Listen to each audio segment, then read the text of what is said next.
दोस्तों हाल ही में इसरो द्वारा लॉन्च होने जा रहे आदित्य L1 सैटेलाइट को अगर न लॉन्च किया जाए तो इससे हमें क्या क्या नुकसान या घाटा होगा और हमारे देश और इसरो के लिए इस मिशन का लॉन्च होना कितना ज्यादा जरूरी है, आइए जानते हैं इस छोटे से वीडियो में। आदित्य L1 मिशन न लॉन्च करने पर सूरज की साइकिलिंग में जब फ्लेयर्स निकलते हैं तो ये हमारी पृथ्वी से 50 गुना तक ज्यादा बड़े होते हैं। ये फ्लेयर्स जो कि एक झटके में पूरे अर्थ को तबाह करने की क्षमता रखते हैं, लेकिन thanks to the magnetic field जो अर्थ ने खुद के लिए बनाया हुआ है वो ऐसी घटना घटित नहीं होने देते हैं और हमेशा हमें बचा लेते हैं। लेकिन खतरा यहीं पर नहीं खत्म हो जाता है, हमें सूरज को भी समझना बहुत ज्यादा जरूरी है, क्योंकि आने वाले समय में हम स्पेस टूरिज्म की बात करते हैं और उस वक्त अचानक सूरज ने करवट बदली और हाई एनर्जी पार्टिकल्स को अनरिस्ट्रिक्ट तरीके से छोड़ दिया तो that can lead heavy loss, जाने तक जा सकती हैं। साथ ही इस समय में पृथ्वी की लोएस्ट ऑर्बिट के अंदर हजारों की संख्या में सैटेलाइट स्पेस में घूम रहे हैं। प्लान तो ऐसा भी है कि अकेले 42,000 सैटेलाइट तो सिर्फ स्पेस एक्स के एलन मस्क वाले भैया ही छोड़ने वाले हैं। अब इससे क्या होगा? इससे अगर स्पेस में अचानक से मैक्सिमा या फ्लेयर निकलता है और कोरोनल मास इजेक्शन होता है तो ये धरती तक पहुंच जाएगा और पृथ्वी के चारों तरफ की सैटेलाइट्स एक ही सेकंड में या तो खत्म हो जाएंगे या खराब हो जाएंगे। इसलिए आदित्य L1 मिशन का लॉन्च किया जाना बहुत ज्यादा जरूरी हो जाता है। तो दोस्तों मेरा नाम है सत्यम और आप देख रहे हैं फैक्ट अप विद SY।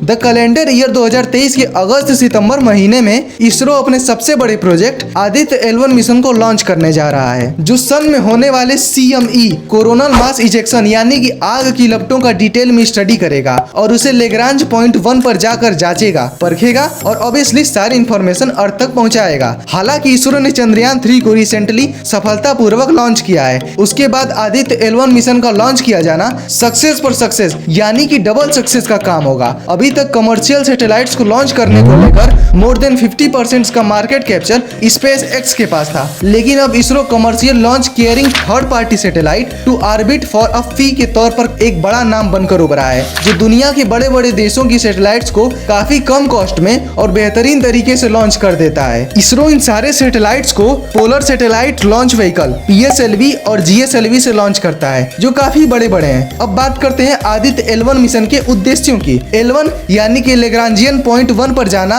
और सूरज से निकलने वाली रेडिएशंस और कोरोनल मास इजेक्शन जैसी दुर्लभ चीजों को स्टडी करना। अब दोस्तों कभी कभी हमारे घरों की TV, radio, DTH, Tata sky और डिश टीवी जैसी चीजें अचानक से चलना बंद हो जाती हैं, जिसका मुख्य कारण है सन से आने वाली वेव्स और रेडिएशन, जो कभी कभी धरती पर पहुंचती हैं तो कभी कभी नहीं पहुंच पाती हैं। इन सभी प्रॉब्लम्स को आदित्य L1 मिशन ठीक करेगा। Aditya L1 mission will solve some of the major mysteries and problems of the solar physics and heliophysics. अब यहाँ पर सवाल ये है कि आदित्य L1 सैटेलाइट को स्पेस तक कैसे पहुंचाया जाएगा और ये अपना काम किस तरह से पूरा करेगा। तो आदित्य L1 को LMV M3 रॉकेट से स्पेस में भेजा जाएगा, जो अंडाकार आकृति बनाते हुए आगे बढ़ेगा और पृथ्वी से 15 लाख किलोमीटर की दूरी पर यानी कि L1 पॉइंट पर जाकर स्थित हो जाएगा। इस पॉइंट पर सन और अर्थ दोनों एक दूसरे के ग्रेविटेशनल फोर्स को कैंसल आउट कर देते हैं, जिससे ये पॉइंट सैटेलाइट्स के लिए सबसे सही पॉइंट है। इसके अलावा L2, L3, L4 और L5B पॉइंट्स भी मौजूद हैं। आदित्य L1 में कुल 7 उपकरण VELC, सूट,